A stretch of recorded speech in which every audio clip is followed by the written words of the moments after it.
어쨌든 지금 김학의 전 차관에 대한 재수사 여부가 이제 오늘 결정이 되는데 진상조사단이 법무부 과거사위에 검찰의 재수사가 필요하다 이렇게 이제 보고를 할 예정인데 네. 어떤 부분을 주로 지금 들여다보고 있습니까? 자, 그렇다면 지금 이 세 가지가 연장됐잖아요. 용산 참사하고 그 장자연 씨 사건 그리고 이제 김학의 사건까지 세 개가 두 달 연장이 됐는데 원래는 이 조사위는 3월 말에 종료 예정이었습니다만 그런데 지금 장자연 씨 사건과 용산 참사는 진실은 규명해야 될 필요가 있을지언정 이것은 뭐 명백하게 공소시효가 지난 사건들이고요. 김학의 사건은 좀 공소시효를 다투는 대목이 있는 거예요. 근데 첫 번째로 뇌물죄. 지금 이 건설업자 윤중천 씨의 진술은 이미 확보돼 있다고 합니다.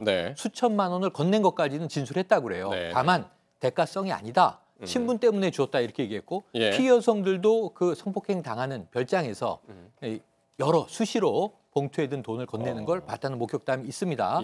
자, 그런데 그럼 뇌물은 1억 원이 넘으면 공소시효 15년. 그래서 시간은 여전히 유효하다. 금액에 대해서 좀 확인하는 작업들이 필요할 것 같고요.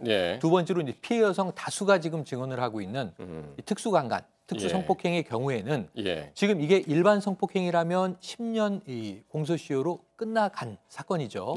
그런데 이게 만약 상습적이고 특수한 상황이었다라면 15년이 되니까 문제는 늘어나게 되는데 이것도 범행 시점을 특정해야 된다는 겁니다. 왜냐하면 공교롭게도 2017년 12월 21일부터 형사소송법이 개정이 돼서 그 이전에 벌어진 사건에 대해서는 공소시효가 10년이 적용되는 게 맞고 그 이후에 벌어진 사건이라면 공소시효가 15년까지 갈 수 있다는 거니까 이 상황에서 수사가 재개될 가능성은 꽤 높아 보입니다. 그러니까 성접대 뇌물 혐의냐 아니면은 그 밖에 지금까지 쭉 이야기했던 다른 부분이냐 하는 것은 어쨌든 전부 공소시효가 살아있느냐 안 살아있느냐 그 부분하고 상당히 연관이 돼 있는 것 같습니다. 특수강간하고 뭐 뇌물하고 전부 다 사실 15년이 충분히 인정이 될 가능성이 있어서 저는 그건 문제가 아니라고 보고요. 지금 여기서 문제는 특수강간 사건의 경우에 재정 신청까지 마쳤다는 게 사실은 좀 더 문제가 될 수 있어요.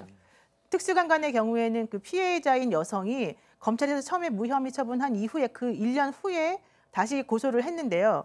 그때 당시에 그것이 무혐의 처분이 나면서 항고 그리고 재정신청까지 갔습니다. 근데 재정신청에서도 이미 그게 의미가 없다고 해가지고 사실은 기각이 됐어요. 그렇다라고 한다면 재정신청까지 갔다가 기각이 된 사건에 대해서는 검찰 스스로가 이거를 혐의 없다고 해서 끝낸 사건이 아니기 때문에 이걸 다시 수사하기 위해서는 새로운 증거가 필요한 거예요. 그래서 지금 이 검찰에서 지금 좀 괴로워하고 있는 것 중에 하나가 바로 그 부분이었는데 그때 당시에 재정신청이 이제 문제가 됐다라고 또 주장하는 측 입장은 그때 당시에 재정신청이 이상하다라고 그러니까 재정신청을 기각한 이유 중에 하나가 바로 양승태 전 대법원장이 있던 사건 상황에서 2015년 7월이었는데 그때 아마도 어느 정도의 딜을 청와대하고 하면서 이게 그렇게 이루어진 거 아니냐 이제 또 그런 얘기 나오거든요. 그래서 이런 모든 것들이 정리가 돼야 되기 때문에 아직까지는 뇌물죄를 먼저 좀 건드려 보자라고 하는 게 지금 검찰 입장인 것 같고요.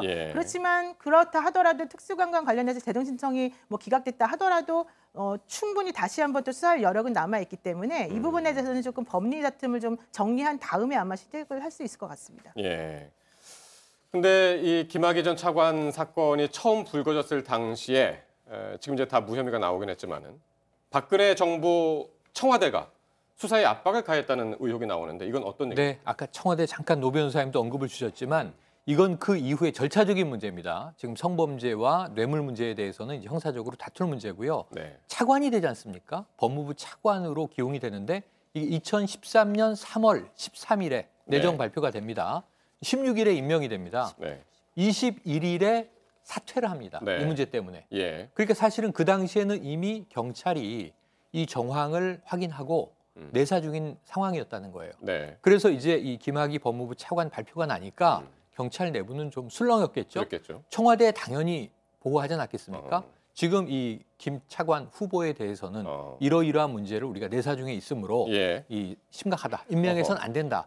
경찰 측은 그 당시에 이러한 보고를 청와대에 했다는 거고요. 청와대 측에서는 오히려 이런 거 내사 중 아니냐고 경찰에 물어봤으나 전혀 우리는 내사 중이 아니었다. 지금은 입장이 갈려 있는 정치인들인데 지금은 민주당 소속의 의원인 조응천 의원 이 경찰 입장과 반대되는 의견 내고 있고요. 또 자유한국당 의원인 곽상도 당시 민정수석입니다. 청와대에 이거 경찰의 입장과 반대되는 이야기를 하고 있고 경찰 관계자는 아니다. 그 당시에 청와대에 보고된 것으로 알고 있다. 그래서 이 진실 공방이 있고요. 네. 만약 청와대가 듣고도 임명을 강행했다면 예. 이것은 그 이후에 이 김학의 사건에 대한 내용들을 덮으려고 한 정황까지도 연결이 되는 대목입니다. 그렇겠네요. 네.